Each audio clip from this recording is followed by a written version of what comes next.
What is up, everybody? Welcome to the Week 17 DFS MVP. I'm your host, TJ Hernandez, the director of DFS at 4for4.com, as always, with my co-host, Matt Savoca. If you are a new listener this late in the season, a little bit about what we do. Every week we go over our favorite values of the week for both FanDuel and DraftKings main slate. We usually follow it up with a theory segment to get you better at DFS and dial your game, but we only have 2 weeks left. So if you want to check out some theory, go back on the YouTube and check out some of our segments. For these last couple of weeks, we'll go over a new, maybe permanent segment. We'll see how it goes. Single-digit saviors, our top GPP plays under 10%. I think that should be pretty fun. We still do have a couple other shows rolling through the end of the regular season. Monday will be our last cash game review of the season, 11 a.m. Pacific time, 2 p.m. Eastern time here on YouTube. We still have a couple more Yahoo DFS value shows with Yahoo's Matt Harmon that drops every Saturday on both the DFS MVP and the Yahoo podcast feeds. And of course, DFS GPP Last Look show every Sunday morning with Jordan Vanek on the subscriber-only Discord at 11 a.m. Eastern time. Make sure you get signed up for that if you haven't yet. And we are still going through championship week, so we have quite a few DFS slates left. So if you've been knocked out of your redraft leagues and want to dabble in DFS, the 4for4 price for the DFS subscription is down to $24. That's plenty of value on that sub, considering it's basically a millionaire buy-in on DraftKings. If you use the promo code DFS MVP when you sign up, you can get an additional 10% off. And before we get into everything today, today's podcast is brought to you by WynnBet. WynnBet is bringing the excitement of Wynn Las Vegas to online sports betting. Get in on all of your favorite teams, players, and sports, from boosted parlays to live in-game odds on every major sport. We have what you need to win. Sign up today to receive a special offer, a risk-free $1,000 sports bet. Download the WynnBet app now and use a promo code 4for4. That's the number 4, F-O-R, the number 4, to claim your risk-free bet today. Matt, welcome to Week 17, sir. Hey, happy to be here. This week is kind of a dichotomy of the overall 2021 season. The totals aren't very high. 51 is really kind of the highest we're seeing, but we have some huge spreads, some obvious spots, some really high implied totals for teams here. So it's a huge slate, but it's kind of the same endeavor we've been dealing with week after week. And shout out to not TJ Hernandez in chat, possibly Jordan Vanek, for showing up last week. I had a lot of fun with him, but happy to be back in the saddle this week with you. Yeah. Thanks for holding down the fort last week, guys. Happy to be back as well. Got my voice back, so that's nice. It's very important for podcasting to have a voice. We have a huge slate this week, and as has been the case pretty much over the last month, waiting on some COVID news, on some injury news, so we'll touch on that as needed. But let's jump into our quarterbacks of the week, starting with your guy. Sure. And so you're going to hear some obvious options, and as we talked about in that opening, there are some obvious plays here. Tom Brady against the Jets. Yeah, that stands out. Josh Allen for sure, but I want to talk about Jalen Hurts, who's in a really, really solid spot against the Washington football team here. 7,900 on FanDuel, 6,600 on DraftKings, and Philadelphia is bottom 10 in game-adjusted pass rate and in pace of play. That is a demerit against Hurts, but I think so much of this offense is going to be concentrated around what Hurts does. And if this game plays out the way the spread is suggesting it will, then Hurts is going to have to play well in this game with that backfield beat up the way that it is. So I see it as there being multiple outs for Hurts against Washington here, where Philly can win by playing rush-oriented and slow and deliberate as they kind of want to, with Hurts adding a ton with his legs. I mean, he's got 9.5 rushes per game and 2.2 red zone rushes per game this season. That's QB2 and QB1 respectively in those stats. And his 10 touchdowns with his legs is QB1 this season as well. So Philly can really also play to the weaknesses of Washington, who is a pass funnel defense, meaning it's easier to pass on them. So if they go pass heavy or maybe even pace up here, I think they're going to find a lot of success. And obviously that would lead to more success through the air with Jalen Hurts. So he's a pretty obvious play if you look at the value options. QB2 on FanDuel, QB4 on DraftKings. Jalen Hurts, surprisingly, one of the value options this week in Week 17. Yeah, Hurts. I think a lot of people are going to look at Trey Lance this week, and he's a kind of in a salary tier on his own in terms of usable quarterbacks, especially for cash games. And I think a lot of people look at that and assume that that is where the optimal build lands. But of course, we need to be looking at this as lineups in their entirety. And surprisingly, at least based on the player pools I've been using so far this week, which usually line up pretty well with you on FanDuel, Jalen Hurts is actually the one that's been popping in optimals for me. So surprisingly, even though he is obviously more expensive than Trey Lance, because there's value at other positions, he's the one that's actually been popping for me the most, at least in cash game builds for now. Now, there's a lot of flexibility in builds this week. Again, we're still waiting on some news elsewhere. But a player that I really like this week is Dak Prescott at 7,400 on FanDuel, $6,700 on DraftKings against Arizona as a 6-point favorite. You mentioned we have a bunch of teams. We don't have a lot of super high over-unders, and we don't have any super high implied point totals. And we kind of talked about this on the cash game review last week, with that when we have all of these totals kind of bunched up together, it lets you kind of get more creative in how you're going to build, whether it be cash games or GPPs. You don't necessarily just have to automatically go to the highest implied point total and say that's the best play. We have 6 teams projected for over 27 points, but no team projected for at least 30 points. So they're all really clumped together, Dallas being one of those teams at 28.75 implied points. And one thing about the Cowboys passing game and Dak Prescott is there's always kind of the concern that Dak's going to lose touchdown equity to the running game, whether it be Zeke getting more healthy or Pollard just breaking off long scores himself. But over the last 6 weeks, Dallas is actually throwing at the 3rd highest rate in neutral game script. And Arizona, if we look at season-long numbers, they rate out pretty well, or at least middle of the pack against quarterbacks. But recently, they've really struggled against the pass. 2nd most fantasy points per pass attempt over the last 6 weeks. They've allowed the second highest QBR on passes of 20-plus air yards, so a lot of quick strike ability there. And Dak is just kind of in this really like low to medium salary tier, QB 11 on FanDuel, QB 8 on DraftKings. And obviously we saw last week, Dallas offense just goes nuclear, drops a 50 burger on Washington. So we know the upside is there, but with how much they've been passing, I'm really tempted to play Dak really in all formats. I mean, on DraftKings where he's down at 67, probably be pretty popular in both formats, but I think he's viable in cash on both sides. Yeah, it was great to see him get there in such a plus matchup too, because they were ahead that whole game and they still kept their foot on the gas pedal. That was his 2nd game this season for Dak Prescott, where he had 8.5 yards per attempt, 4 touchdowns, and 0 interceptions. Except the last time he did it, he had only 188 yards passing. This time he gets up to 330. That kind of shows you the difference in the play calling trends in Dallas going forward this season. Yeah, I'm excited about that offense in that game just in general. Let's move on to running backs. We got a big question mark waiting on James Conner news. If James Conner is inactive, Chase Edmonds probably the best value on both sides, but that's a game time decision, so we kind of have to wait for that. But you like a guy that's very affordable on both sides. Yeah, that's a good point. Yeah, we may have a free square open up after all, but I really like Devin Singletary, and that's one of the reasons I didn't choose Josh Allen as a value play. I know his salary's up there, but Allen is absolutely viable this week in all formats. Yeah. Singletary, though, is the one I want to point out here because we've seen some changing in play calling, just like in Dallas, for the Buffalo Bills, who are traditionally, at least over the last few years, extremely pass happy, and they utilize Josh Allen either with his arm or his legs at the goal line.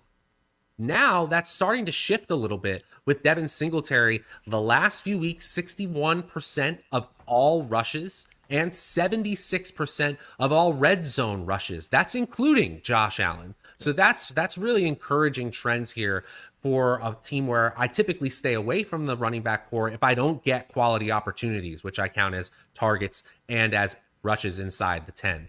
Singletary had 23 opportunities in week 15. He had 18 opportunities last week, but that was really because he was needed as a receiving weapon with that depleted receiving core. He had 6 targets. So I think he goes back to a more traditional rushing role, especially against the Falcons here. This is a game that they should dominate from start to finish. So you're talking about a 6,000 salary on FanDuel runner and a 5,400 salary DraftKings player.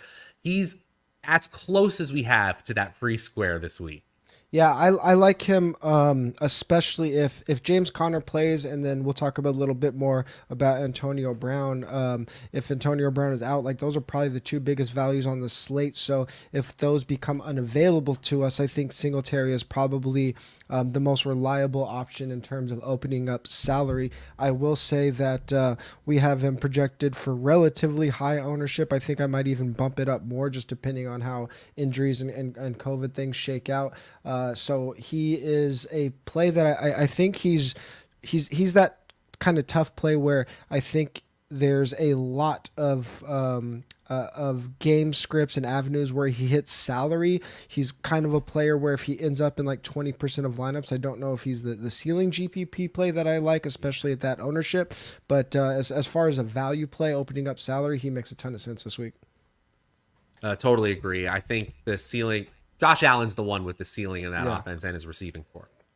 Yeah, one running back that is still a very good value, but comes with maybe as much ceiling as any running back on the slate. And I say that knowing that Jonathan Taylor is on the slate.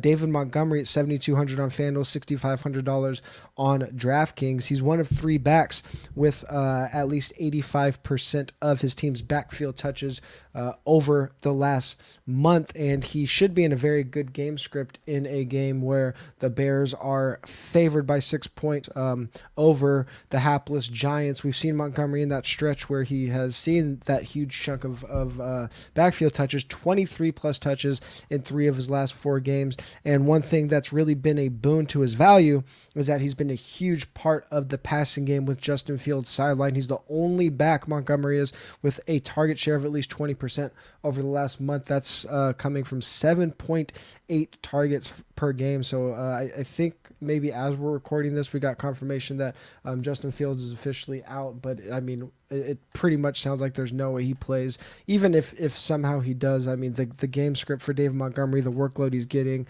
big favorites. I just think Montgomery's probably the most obvious cash game play of the week for me. Yeah, totally. I completely agree here. Especially, I think he gets a little boost with the fact that you have immobile quarterbacks at the helm now. And I think the Bears are metaphorically and literally running out the rest of the season here with David Montgomery. I think they're going to lean on him a ton. This 4-game stretch of targets above 7 for him. He's actually seen the more targets in this 4-game stretch than he has in any 4-game stretch of his entire career. So that receiving upside is a huge boon for Montgomery. Yeah, definitely. Speaking of receiving, let's move on to our wide receivers. Talk about a guy that you love that popped up surprise questionable as we started recording this today, but as long as he's active, should be one of the best plays on the slate. I'm trying not to tilt right now because so much of the slate for me is built around this Tampa Bay and New York Jets game. Their obvious cash game plays, their obvious tournament stacking options, and Antonio Brown is basically a walking wide receiver 1 every time he steps on the field. All of a sudden, we're worried if he's going to be able to step onto the field. Apparently tweaked his ankle in practice. He's a borderline must-play value on DraftKings, in my opinion. Less so on FanDuel. He's actually more expensive than Tyreek Hill this week, and so that's definitely something to monitor. But he's far, far from unplayable on FanDuel just because the matchup is so good. And like I said, listen to these game lines. His last 3 game lines: 10 receptions on 15 targets on 103 air yards as well, 101 receiving yards. 9 of 13 for 100 on 145 air yards. Ends up with 93 receiving yards and a touchdown. And then 7 catches, 124 receiving yards, and 2 touchdowns before that. Yeah, this is what happens when you are in your mid-30s at the wide receiver position. You see some volatility in your availability, but the volatility in usage hasn't really been there for Antonio Brown. He's basically just been a wide receiver one every time he's on the field, and he's playing the Jets, the worst team in schedule adjusted fantasy points to opposing offenses. It's kind of case closed on DraftKings. On FanDuel, it's a spot where you don't have to get there, but he's still one of my favorite plays in cash and tournaments. Yeah, there's going to be a lot to be determined in this game, specifically both from a value perspective in cash games and an ownership perspective in GPPs. There's just so many question marks about who is going to be active for this team. Obviously, Antonio Brown, one of the best values if he plays. Mike Evans activated from COVID today. That still doesn't guarantee he plays, but it sounds like he's trending towards playing. And then we have Rojo, who's probably going to be one of the most popular backs on the slate as well. So depending on who plays, some combination of Antonio Brown, Mike Evans, Rob Gronkowski could be among the most popular players on the slate. But I think the big question, assuming Antonio Brown is active, will be, is he's as good of a value if Evans is active as well? And I just think we have to go all the way back to before his injuries and his suspensions. Even when he was only getting like 50-60% of the snaps, he was still getting there because his target rate per snap is just as high as almost any player in the league because Brady just trusts him. So even if Evans is active, Antonio Brown's probably going to play 90% plus of the snaps if he is able to play, and Brady's just going to get it to him. Yeah, and I think Antonio Brown, even at his age, is still more suited to play in the slot. So if you get if you get a situation where Evans does play and he's legitimately healthy, I still think you're going to see Brady leaning on Brown in a similar way that he leaned on Godwin out of the slot before he got injured. Yeah, I agree with that. One guy that we have no target share concerns about right now is Amon-Ra St. Brown, $6,900 on FanDuel, $6,000 on DraftKings against Seattle as a 7-point underdog. And this is a game, if you listen to the Yahoo show that comes out tomorrow with Matt Harmon, Matt and I actually kept going back and forth on this game as one that could have... I don't know if it's going to have shootout potential, but maybe some surprising back and forth. Detroit's offense has kind of been popping ever since St. Brown came on as a good receiver. It sounds like Jared Goff might not play, but we saw St. Brown succeed regardless of who's been at quarterback over the last month. He's one of 3 players with 10 plus targets in each of the last 4 weeks. That's equated to a 35% target share, which is 4th in that same span. And just like you talked about Antonio Brown, those safe targets out of the slot, 29 of St. Brown's targets over the past month have come from the slot. That's the 5th most for any player in terms of targets from the slot. So regardless of who's starting at quarterback for Detroit this week, they're getting DeAndre Swift back. People are going to say, well, does that mean St. Brown's going to lose some targets? Sure, maybe St. Brown doesn't get 12 targets, but I mean, if DeAndre Swift comes in there and gets his normal 7 or 8 targets, there's probably still 20 to 25 targets to go around with Detroit as an underdog. So he's just established himself as a very good receiver, at least in terms of what this team is doing right now. And it's just now it's a different makeup than like looking at splits with St. Brown before he came on. I don't think makes a ton of sense because now they have new information that they can use him as a reliable possession receiver. So he's fine for me with Swift there. I think it might even make him just the whole offense better. Yeah, right, because there's a possibility we actually get to the red zone a few more times here. They're extending drives a few more times that it boosts the whole offense. And we've seen this, especially with Jared Goff at the helm, where he leans on his short area receivers, especially ones out of the slot, where Cooper Kupp excelled in Los Angeles. And this is the area where Amon-Ra St. Brown is being utilized most heavily. So not only is it rational to see him get more usage, it just seems like it's a very good efficiency talent mesh, even for a bad offense. Speaking of bad offenses and players who are getting there anyway, I mean, you got to give it to Brandon Cooks. Like a little round of applause for Brandon Cooks, kind of keeping his head down on a terrible Houston team. Every time he steps on the field, he's a wide receiver 1 as well. And then that team goes out without him and probably plays their best game of the season against a quality opponent in Los Angeles. Nonetheless, Cooks is the wide receiver 4 in our value ranking on FanDuel and wide receiver 3 on DraftKings here. So we're talking about a borderline must play, and he's certainly not at a top tier salary. 6,500 FanDuel, 6,000 DraftKings. He's got 5 games with double-digit targets this season, and I believe I was checking right before the show, all but one possibly are with Davis Mills this year. So that's important to point out, that Mills especially likes to target Cooks a significant amount of the time. The past 2 starts for him, 7 of 10 for 102 receiving yards, and then the week before that, 8 catches on 11 targets for 101 receiving yards as well. San Francisco quietly 22nd in schedule-adjusted fantasy points allowed to opposing wide receivers. And we all saw what Ryan Tannehill and A.J. Brown were able to do last Thursday. That's definitely a cause for concern. Not saying that Mills and Cooks are at that level, but the opportunity should be there. They got smoked last week by A.J. Brown. Why can't they be cooked by Cooks this week? Yeah, I mean, especially if Cooks is just a great value play overall. If Trey Lance is going to be popular, I think this is a spot where you can bring it back with Cooks. 49ers, Houston stacks, maybe not one we thought we would be targeting, but the value makes it so that you can stack this game and save a bunch of salary. So I like Cooks a lot. Another guy that has really been dominating targets whenever he's been active has been Jalen Waddle, and he's still fairly priced on both sites, $7,000 on FanDuel, $6,700 on DraftKings against Tennessee. Last week, you saw Waddle come back from an injury, saw a 46% target share. Obviously, it's going to be hard to maintain that, but going back to the games that he played before their bye and before his injury, that gives him 3 straight games now with at least 10 targets. He's one of 8 players averaging 10 targets per game since week 8. He's actually averaging 9.9, so I cheated a little bit there, but that's basically 10. Titans 25th in schedule-adjusted fantasy points against wide receivers, according to 4for4. So Waddle is a player that is going to maintain that huge target share, even with Parker and Gesicki there. I think you mentioned A.J. Brown. I think this is also kind of a sneaky game to at least maybe mini stack. I don't know if I would be stacking either quarterback here, but a mini with Waddle and A.J. Brown makes a lot of sense, and Waddle is very much cash viable on both sides.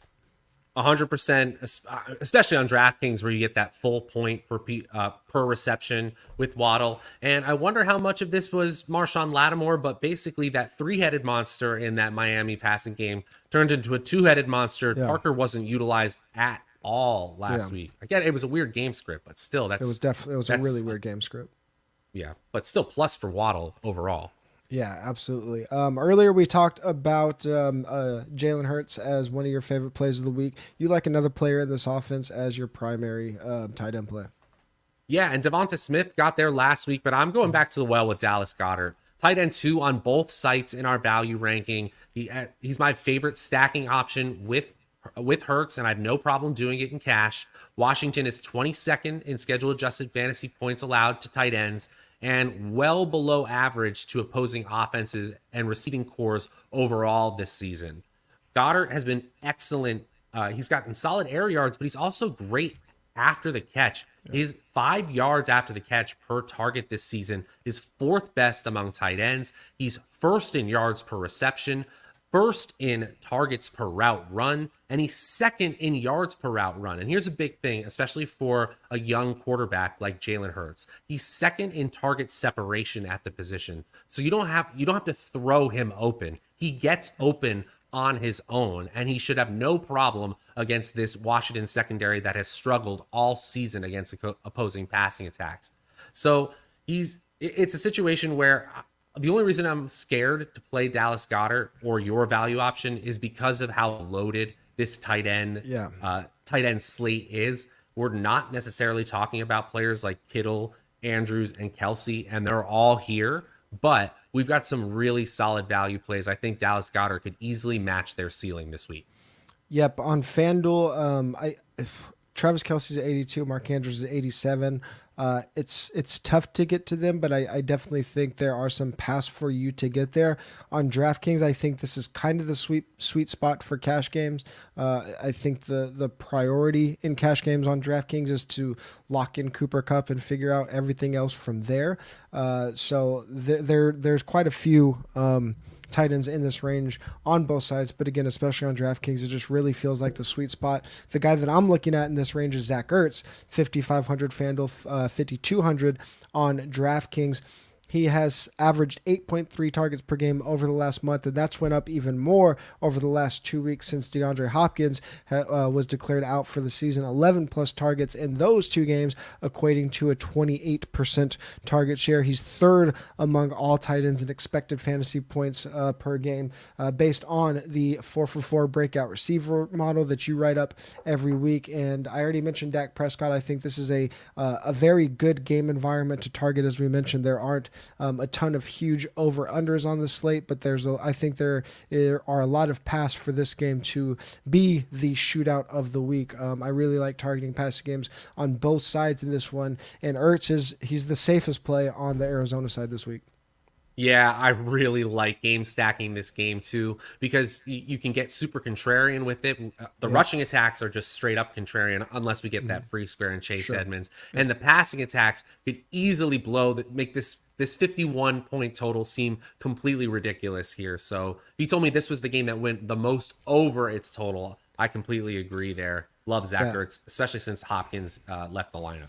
Yeah, opposite of a game that we think can have a shootout, a game that looks like it's probably going to be dominated by one team. Has your favorite defense on the slate? I wrote that the Buffalo Bills are bad and the Atlanta Falcons.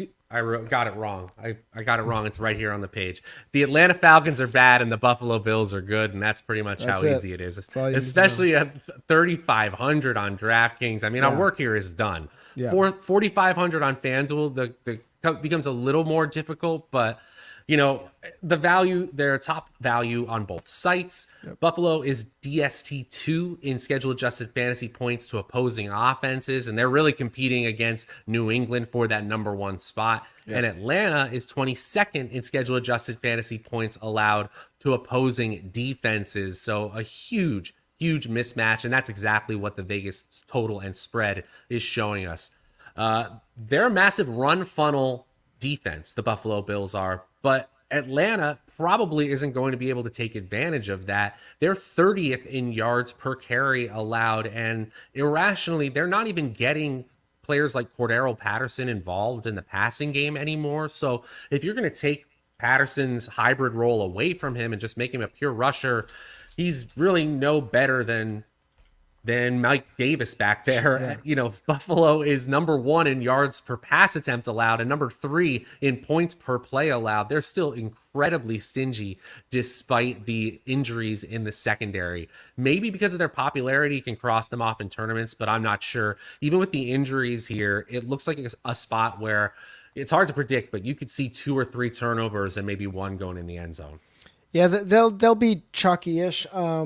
I don't know what the final projections will say, but we have 4 teams favored by over 10 points. So Buffalo will be the most popular one, I think. I just don't know how high it will get on them. Staying with really good AFC East defenses, my play is the Dolphins. They're very affordable, 3,600 FanDuel, 2,800 on DraftKings, and it really just comes down to opportunities for sacks and turnovers in terms of pressure in this one. Even though the Dolphins are road underdogs, they lead the league in pressure rate over the second half of the season. Tennessee's bottom 2 in adjusted sack rate allowed. We like AJ Brown, but I still think that the Dolphins could get after Tannehill and have a good day. Not much else to say about it other than I love how much they've been blitzing and getting after the quarterback. Yeah, 8th best in PFF's team defensive grade, 7-game win streak. This one feels like it could turn into a playoff style January defensive slog. Yeah, I like the Dolphins a lot this week. Before we get into our theory segment today, I want to tell you about the easiest and most fun way to spice up the remainder of your fantasy football season. It's Underdog Fantasy and their brand new pick'em game. Just pick the over or the under on your favorite or your least favorite player stats, and you can win up to 20 times your money in a single night. Underdog keeps it super simple with their easy-to-use website and mobile apps. Just pick between 2 and 5 players, and you could take home some cold, hard cash. Head over to 4for4.com/underdog. Claim your free 4for4 Pro subscription and get $10 in bonus cash to play this weekend. Let's move on. I think this segment's going to be pretty fun, calling it our single-digit saviors, our top GPP plays under 10%. Don't talk a lot of tournaments on this pod, but I thought it'd be a fun way to end the season over the last couple of weeks. Before we get into that, just a note on the slate. Like, this is a massive slate. We haven't had a slate like this since before bye week started. We really haven't had a slate this big all season because there's no Thursday night game either. So do you have any adjustments for a slate with 14 games on it? Not massive adjustments, right? I'm not changing my bankroll. This isn't like those weeks we had earlier in the season where like the player and the personnel was in question here.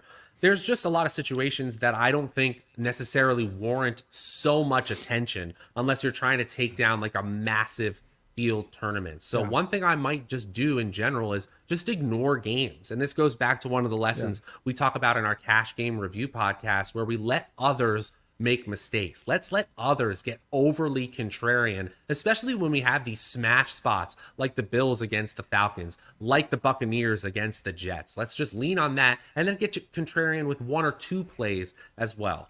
One thing I will also say is that we have a really robust afternoon slate to the point where it might just be more fun to play some afternoon slate, depending on what we're looking at in terms of payouts and where you are in terms of bankroll. There's just more games in the 4 o'clock window. So I might actually just switch some of my typical main slate bankroll to some early and some afternoon slate. Obviously going to be playing the main slate as well. But that's really the only adjustments I'm making in this 14 gamer. Yeah, I will say going all the way back to week 3, that was a 13-game slate, and that was also a slate where we didn't have. I think the Chiefs might have had a 30-point implied point total, but we also had a bunch of teams just projected kind of like we do this week, just kind of bunched together near the top. And what we saw from that was no quarterback really ran away with ownership. No passing game ran away with ownership. Only 2 players were above 10% at the quarterback position. No players were above 12%. And I think it should be very similar this week. So we could see that week we saw Josh Allen was kind of the GPP winner of the week, came in at a surprise 5% because so many players were bunched together in terms of ownership. I think we could see some surprise low ownership on a few guys this week. And with such a big slate, I'm not going to say that you shouldn't have double stacks or onslaughts. I just the mathematics and the likelihood of random players hitting and having to kind of be more perfect and maybe not have 4 players from one game. That's kind of how it plays out with 14-game slates. Like, there's just so many players available that can have big games that if you're playing large field stuff, I think you kind of do have to lean a little bit more to like a lottery style where like you just kind of hope you hit on the guy that hits from a few different games you like. Like I said, I think you could still eliminate games, but I think you're probably losing potential upside in your lineup if you're just playing 4 guys from one game. It's going to be hard for them to separate from the field when there's just so many players that can hit. 28 teams in action is a lot. That's a good point. To win the Millionaire Maker this week, you got to be even more perfect than usual. Great.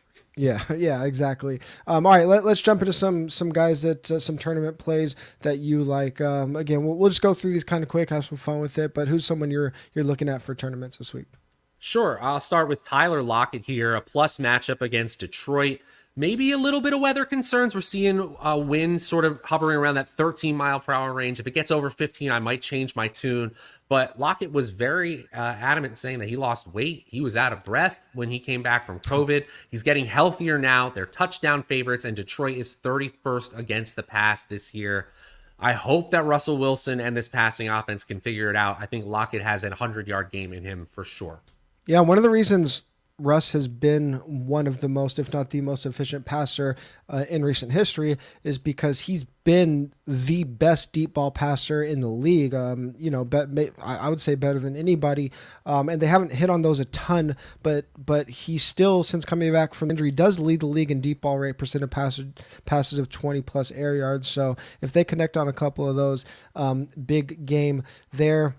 I love Patrick Mahomes in the Chiefs passing game this week. As I talked about, with the way that ownership tends to shake out on a slate that's this big, even though the Chiefs are in a good spot, 27.75 implied point total. I think so many quarterbacks are in good spots that we could see Patrick Mahomes end up with 4 or 5% ownership. KC has the highest neutral pass rate over the last 6 weeks. Teams throwing at the third highest rate in neutral passing script against Cincinnati, and Cincinnati's allowing the 8th highest QBR on passes of 20 or more air yards in the second half of the season. So I really like the Chiefs to have a big game this week. I like this one a lot. If this player is healthy, as a huge leverage playoff, maybe the most popular quarterback of the week. Well, we're going to get to that at the end here, because you say that he's going to be the most popular, but that's not the case around the industry. Sometimes we see some discrepancies, and right now, I'll reveal later who we're talking about, but Eli Mitchell is this contrarian option that I really, really like this week. Repeatedly used as a bell cow by Kyle Shanahan when healthy. 14 expected fantasy points per game this season. That's like 12th to 15th on the slate, depending on which site you're looking at the expected fantasy points for. But in a 6-week sample, he's only played in 2 of those games. 23 expected fantasy points. That's flirting with like Jonathan Taylor expected fantasy points numbers. I'm not saying he's going to score as much as Taylor, who's at 5.5 fantasy points over expected per game right now in a 6-week span. But a pivot off of Lance, as we were talking about before, Eli Mitchell could get a huge workload in a game where many people are really looking at the passing game and the receiving weapons only. Yeah, I like that call a lot. I think excuse me. I think it's a really interesting week to be contrarian at running back. I think the running back options are pretty thin, and I think ownership is going to concentrate really heavily on maybe 4 or 5 guys. So, one way to do that is just get a contrarian player. Another way to do that is to kind of flip the build on how you're going to roster the running backs. And I don't think anybody is going to be paying up for running backs this week. The obvious one is Jonathan Taylor. He's priced way up, but Austin Eckler as well. Looking at FanDuel right now, he has our second highest ceiling projection, but he's projecting for sub 10% ownership. He basically has the same ceiling projection as David Montgomery and will probably be in like maybe a quarter of lineups. Now, I know they have a really tough matchup against Denver, but when Eckler's healthy, we know he gets a ton of work through the air, gets the goal line work. So if you have a player with that high of a ceiling projection, that low of an ownership projection, I think it's definitely worth taking a stab, because not only is he going to be unique, but it's just going to lead to a really unique roster build with nobody paying up a running back. Great point there, especially with the usage potential really, really high in a game that not many are really looking at targeting. This is a situation that's an awesome contrarian option. Well, I'm going to talk about sort of, you were mentioning this Kansas City Chiefs offense, and really this game stack looks so good to me. And I'm going to get back to Travis Kelce, who was insanely dominant in the fourth quarter and overtime of week 15, closed out that game with that crazy 30-yard run, and then he got taken away from us going on the COVID-19 list, missed that game against Pittsburgh. I'm going right back to the well. I just wrote, I just can't believe Travis Kelce is under 10% owned on a main slate in a great matchup. That's Jordan meme. Stop it.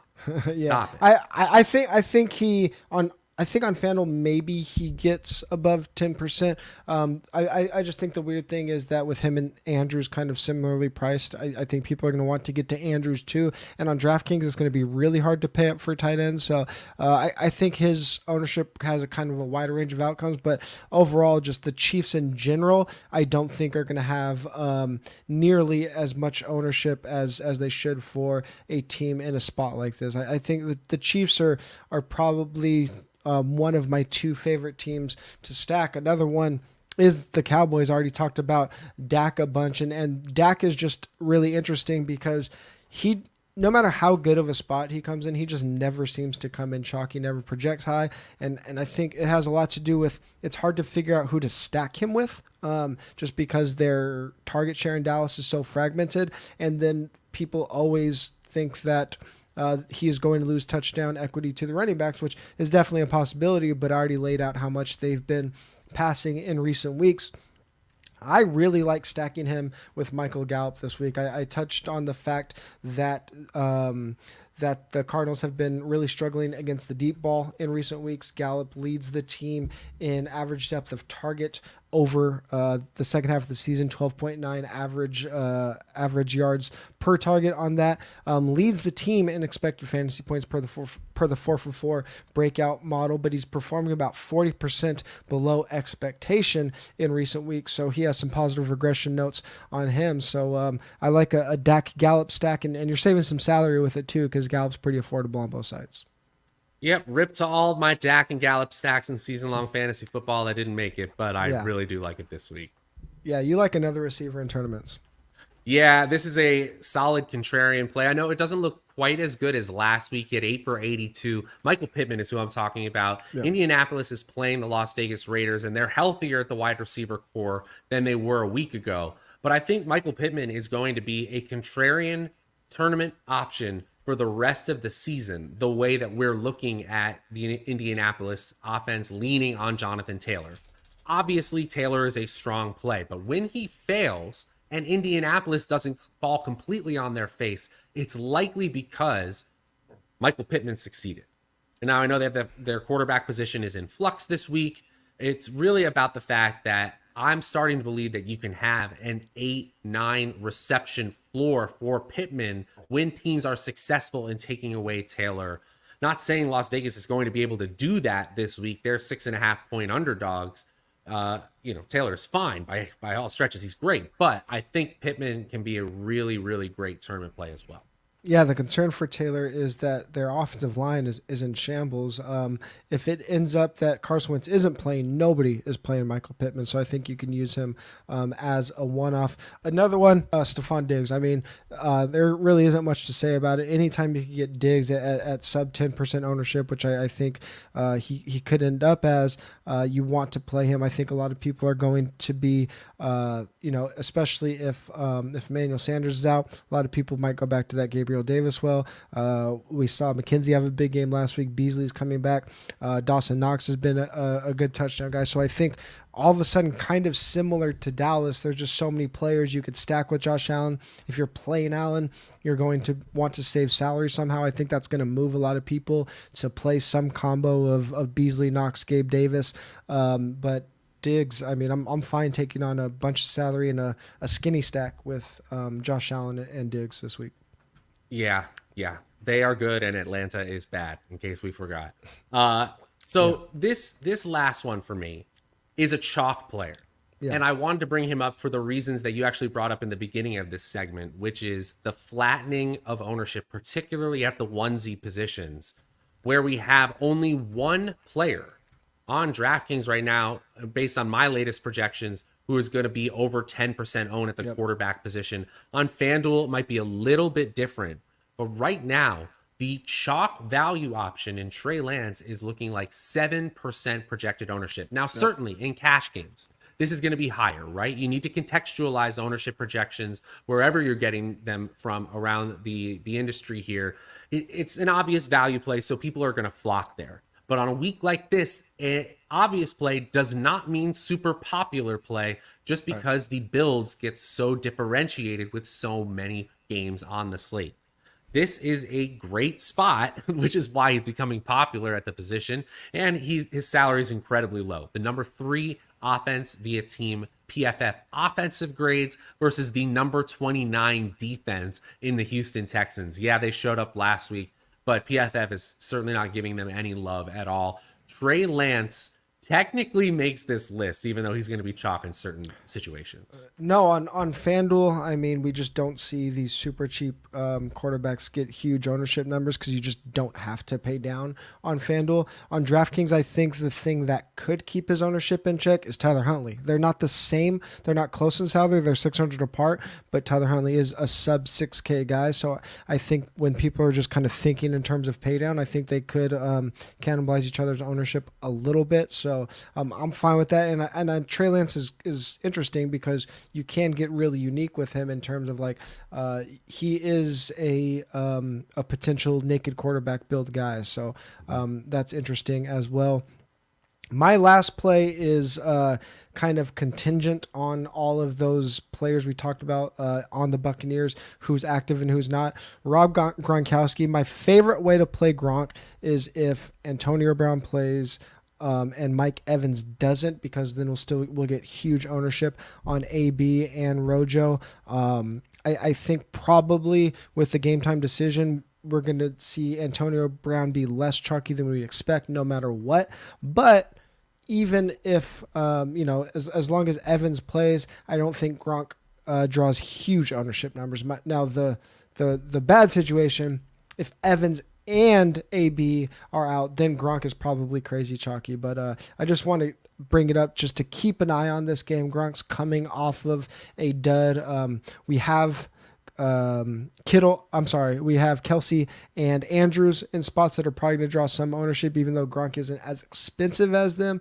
I think the only way he gets to double-digit ownership is if Evans and AB are both out. So just a game to keep an eye on. That's one that's really going to swing ownership probably more than any game on the slate, but Buccaneers still projecting for a ton of points. So I'm keeping my eye on the Bucs and trying to figure out how to stack that game. Love it. Hey, that was a lot of fun. I dig it.